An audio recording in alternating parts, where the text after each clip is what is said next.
জাতীয় সম্পদ কি কি বুঝছো বাবুরা? আব্দুল্লাহ বলো তো জাতীয় ফলের নাম কি? জাতীয় ফলের নাম কাঁঠাল। ওয়াই নাই। তাহলে দিনু তুমি বলো তো কি হবে? আম। তোমার আম কেন মনে হলো? কেন আম মানুষ বেশি করে। চমৎকার, তোমরা সবাই তালি দাও। তোমরা সবাই বসো।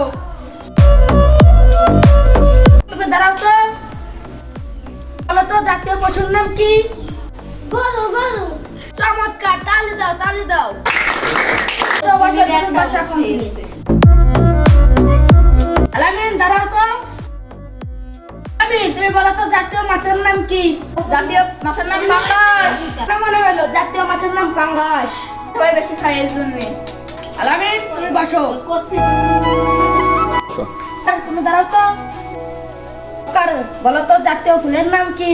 জাতীয় ফুলের নাম গোলাপ। গোলাপ তোমার কেন মনে হলো?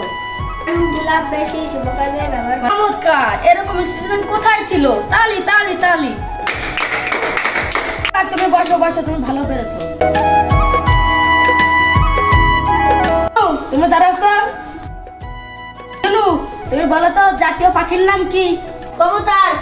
মনে হলো কবুতর জাতীয় পাখি। কবুতর বেশি মানুষের বাড়ি পাওয়া যায়। খুব চমৎকার হয়েছে, তোমরা সবাই তালি দাও তালি দাও। তুমি বসো এখন। আজকে তোমাদের যা পড়ালাম কালকে তোমাদের এটাই পরীক্ষা হবে।